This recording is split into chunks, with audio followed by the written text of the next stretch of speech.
What is up, Jamly? This is JamiroFan 2000 here with yet another episode of JamiroFan Talks About, where I look at the past, present, and future of JamiroQuai's, the band JamiroQuai and their music of the past 27 years of their music making. In this episode, I thought I'd take a subjective look at the two major Futura funk music era, or albums, I should say, for the band JamiroQuai. And of course, I'm talking about 2001's Funk Odyssey and the most recent album from JamiroQuai, 2017's Automaton. And I thought I'd just take a discussionary look at the two amazing polar opposite contrasting corners of both of these major albums for the band JamiroQuai. Not to mention, both albums pretty much were musical reinventions for the band JamiroQuai.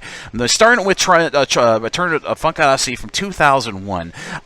When you look at that album, and that was JamiroQuai's really first, we saw little glimpses of JamiroQuai's radical sound changes in that album's previous album, Synchronized. But in A Funk Odyssey, JamiroQuai completely submerged themselves musically, aesthetically, and creatively into a lot of Futura funk, as I like to call it, or more of sci-fi leaning electronic experimentations in their album, where A Funk Odyssey was all about basically just party and love.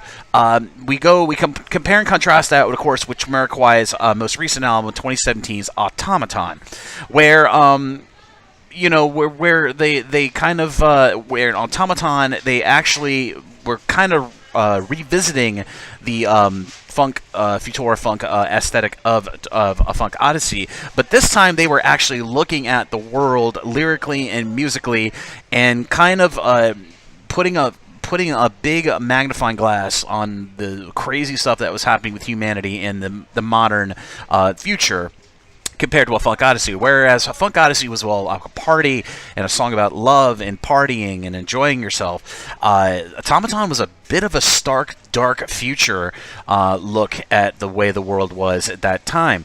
The title track Automaton itself does look at the look at the world and how crazy humanity has become, and especially enamored in social media, how enamored humanity and how attentively subjugated humanity has become due to all these radical advances of technology, most notably, as I said, social media and smartphones and all the technological advances that we've had. But A Funk Odyssey was kind of a playful album, where Automaton, on the other hand, was a bit of a dark tone album.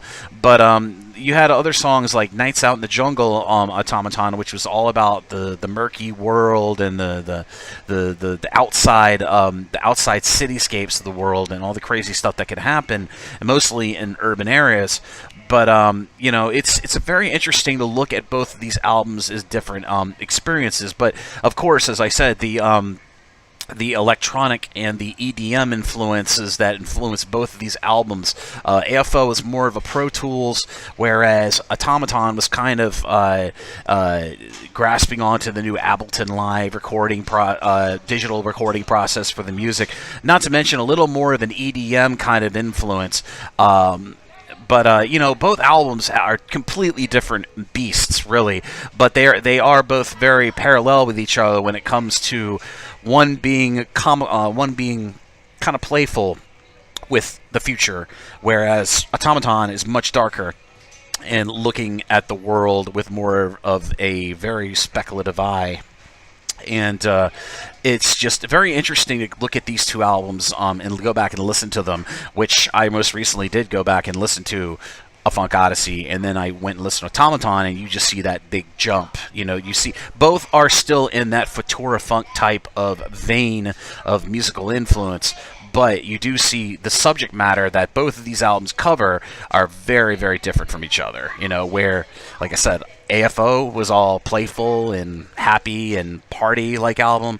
Automaton's a very dark, dark future. It's like going from, if I could use like a sci-fi film metaphor, it's like going from, WALL-E to Blade Runner.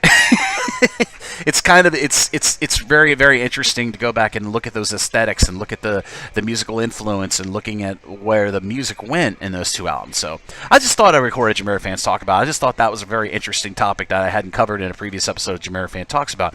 But I hope you got some. I hope you all have your own insights on both of these albums, how amazingly parallel AFO is with Automaton. And I'm most interested in your opinion. What are your thoughts on both of these albums and their musical parallels, as I tried to illustrate in this episode of JamiroFan Talks About? Please be sure to leave all your comments and feedback down in the comments section of this video down below. So be sure to check out all of that. So be sure to leave your opinion. I'm most interested in reading all of your input.